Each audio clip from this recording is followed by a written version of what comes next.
का वक़ुआ इस ईवान के लिए ब्लैक डे है और हम उसकी शदीद मज़म्मत करते हैं। जनाब स्पीकर, हमेशा से रियासत के 3 सतून होते हैं, मुकन्नना, अदलिया और एग्जेक्टिव। जनाब स्पीकर, किसी भी रियासत के अर्गन के लिए, चाहे गवर्नमेंट आप उठा लें, उनके लिए स्पेशल पुलिस फोर्स नहीं है। वो सरकार की पुलिस है जो वज़ीर-ए-आज़म का दिफा भी करती है और इनके इंस्टीट्यूशन का भी दिफा करती है।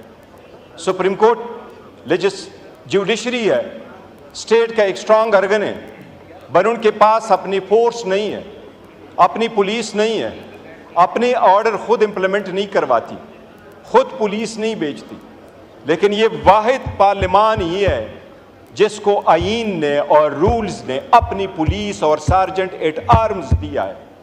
ये सिर्फ हमारे जाती नौकरों की तरफ पे नहीं है, इस ईवान का तकद्दुस सबसे बालातर है। ये इसके लिए, ईवान के लिए इस आईन में रखा गया था।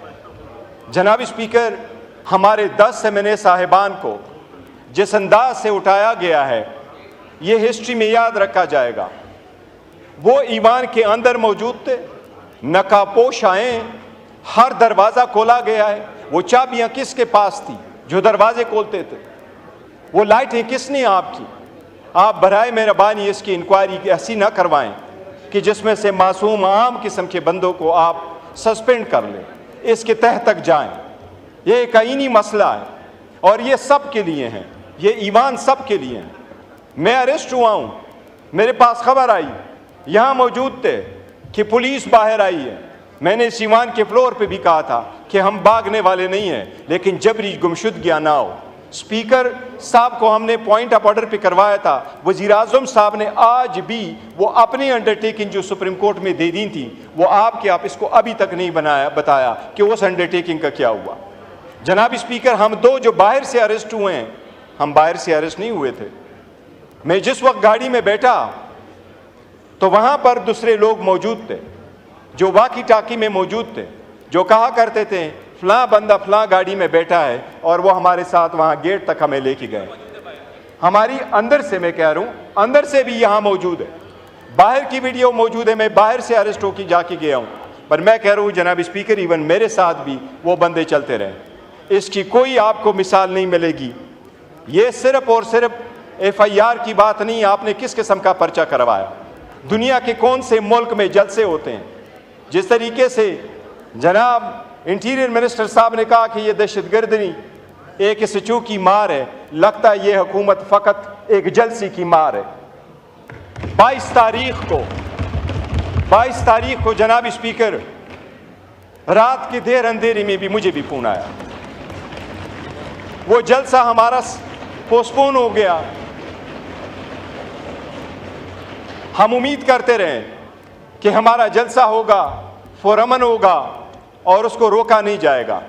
जनाब स्पीकर, हमें रूट दिया गया, 6 महीने बाद हमारा जलसा हो रहा है, हमें रूट दिया गया, ये आपका रूट होगा। मैं निकला हूं, मैं हमेशा लीडरशिप के साथ जाता हूं। मैं और चकज़ई साहब साथ गए थे इसके घर के सामने। मेरे और चकज़ई साहब का रास्ता पुलिस ने सामने से रोका। हमने पुलिस को नहीं कहा कि हमारा रास्ता छोड़ दे। मैंने अपने लोगों को कहा कि हम रोड पे नहीं जाते, हम स्ट्रीट में चले जाएंगे, ऐसी बात है। चकज़ई साहब बैठे हैं, हमारा रास्ता रोका गया। हम स्ट्रीट से निकले, एवेन्यू तक चढ़े, हर एवेन्यू ब्लॉक हुआ था, कंटेनर ही कंटेनर पड़े थे। ऐसी सरकमस्टांसेस में हमने क्या किया था, अब हमारे जलसे की एक फुटेज मैं आपको इसलिए कह रहा हूँ, आप हमारे जलसे की फुटेज उठा के देख ले। हमने तो बंदोबस्त ऐसा किया हुआ था कि हम कोशिश करेंगे 6 बजे हमारा जलसा ख़त्म हो, और इस मरतबा आप देखेंगे तो स्टेज के पीछे या बैक या लेफ्ट हैंड साइड पे आपको लाइट्स नज़र नहीं आएगी। लाइट्स वही थी जो हमने सवाबी में लगवाए थे। हमारा इरादा जो था वो 6 बजे से पहले जलसा ख़त्म करने का था, लेकिन इवन वज़ीर आला नहीं पहुंच सका, वो रास्ते सारे के सारे बंद थे। इसी वजह से जनाब स्पीकर, ये कोई प्रोसीडिंग है इस पार्लियामान की कि आप कहें हाउस इज एडजर्न और लाइटें ऑफ हो एग्जैक्ट टाइम पे? क्या ये शादी हाल है कि 10 बजे लाइटें ऑफ हो और हम कहें डिस्पर्स करें जलसे को? क्या ये मैरियट होटल में कोई कन्वेंशन है जो हम कहें कि आप आप जलसा सस्पेंड कर ले। दुनिया के किस मुल्क में दहशतगर्दी का दफा आपके खिलाफ रजिस्टर हो जाता है अगर आपका जलसा 7 के बजाय 8:30 बजे ख़त्म हो जाता है? ये FIR है, वो कह रहा है कि आपने वहाँ पर एक जलसा मुनक़द किया, 7 के बजाय 8:30 बजे मुकर्रर किया है। मेरे बारे में लिखा है कि ये इसके साथ गन और पिस्टल था।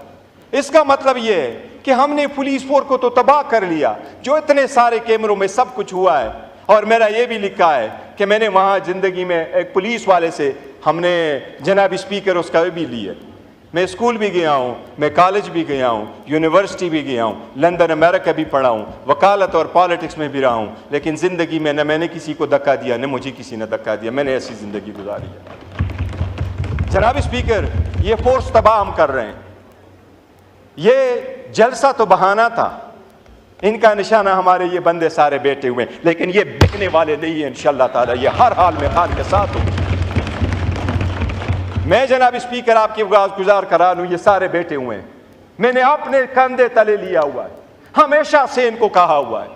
बट बीइंग अ चेयरमैन, इस बोझ तले मैंने हमेशा कहा है कि मुज़ाकरात करो, बात करो, रास्ता बंद न करो, रास्ता निकालो इस मुल्क की खातिर, इस जमहूरियत की खातिर।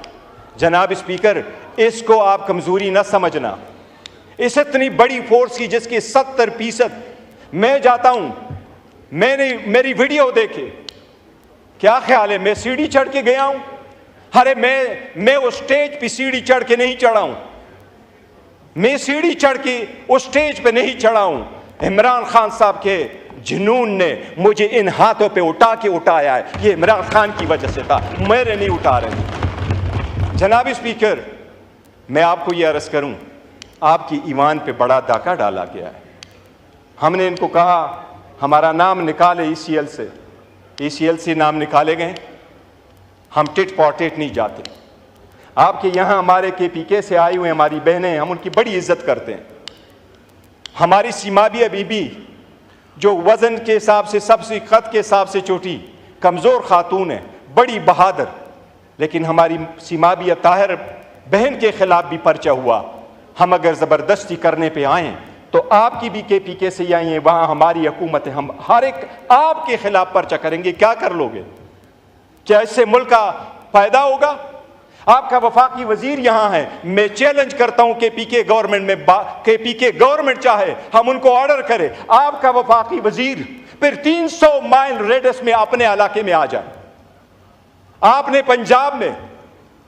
पंजाब में हमारी पार्टी के 11 MPA को 15 सेशन के लिए सस्पेंड किया। एज ए चेयरमैन मेरे ऊपर प्रेशर पड़ा, इनके MPA ने KP में बड़ा जोर डाला, बड़ी बदतमीजी की, पर मैंने कहा नहीं, हमने नहीं करने, हमने टिट फॉर टेट करके इनके MPA को नहीं सस्पेंड करना। आपने गद्दारी के मुकदमे दर्ज कराते हो, हमने नहीं। जस्ट स्पीकर नहीं ना, प्लीज ना करें, मैं अभी कर रहा हूं, प्लीज माइंड अप करें। अच्छा एक जनाब स्पीकर, हम स्टॉप ना किया करें, हम आपको मजबूत करना चाहते हैं। हम चाहते हैं ईमान मजबूत हो, सियासी कुव्वतें मजबूत हों, तो गैर सियासी लोगों को मौका नहीं मिलेगा। ईमान मजबूत हो, सियासत मजबूत हो, खुदा की दुनिया में, इस मुल्क में, ऐसा सरजमीन पे खुदा के कानून हो, सालिहीन हुकूमत करे, इसके लिए निकले हुए हैं। जनाब स्पीकर, ये हम मुतालिबा कर चुके हैं, मुतालिबा कर रहे हैं आपसे। हमारे 10 सेमिने जो इस वक्त पुलिस स्टेशन में मौजूद हैं, मैं खुद और अपने साथियों के बिहाफ से पुलिस का इस बात पे शुक्रिया अदा करता हूं कि उन्होंने हमें अच्छा रखा था, लेकिन हमारे राइट्स मजरू हुए इस ईवान से हमें उठा के। मैं उनको ये ज़रूर कहूँगा जनाब स्पीकर कि आप एक रूलिंग कल दे चुके थे, उनको आपने प्रोड्यूस कराना आपकी आईनी जिम्मेदारी है। ये आइन ने ये जिम्मेदारी आपके कंधों पर डाली है, और इसलिए इस ईमान का तकद्दुस पामाल हुआ है। जनाब स्पीकर, मैंने आपको गुजारिश कराया, आपका सर्जन एंड आर्म आइन ने आपको सेपरेट सेक्रेटरीट दे करके ये प्रोटेक्शन सिर्फ इस ईवान को है, इस लेजिस्लेचर को है, किसी और अर्गन के पास नहीं है। इसलिए उसकी आपने इंक्वायरी करनी है इस मरतबा। आपने हमारे साथ वीडियो ऑडियो सब कुछ शेयर करना है। आपको ये मालूम है वो जो हमारे 10 महीने आएंगे यहाँ, वो आपको रिदात सिखाएंगे कि उनको वहाँ बिठा के उनके साथ क्या सलूक किया गया।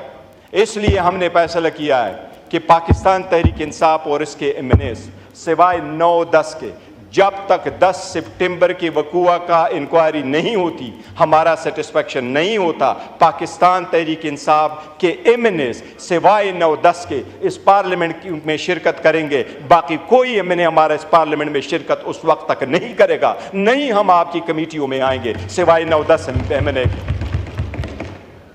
ये हमारा एहतजाज है। मेरे इल्म में आया है, बिलावल साहब ने भी कोशिश की है, मैं उसका शुक्रिया अदा करता हूँ।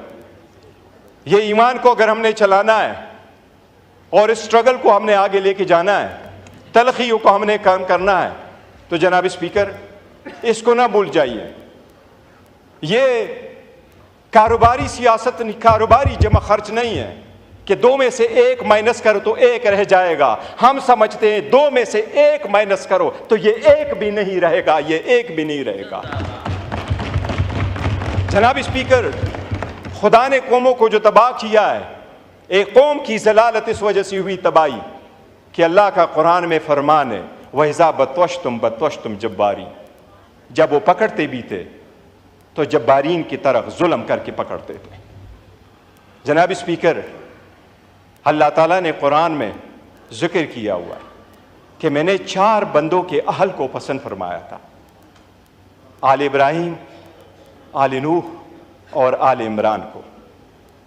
और सुलेमान अलैहिस्सलाम के बारे में स्पेसिफिकली फरमाया कि उनके बाद मैंने उस कौम पे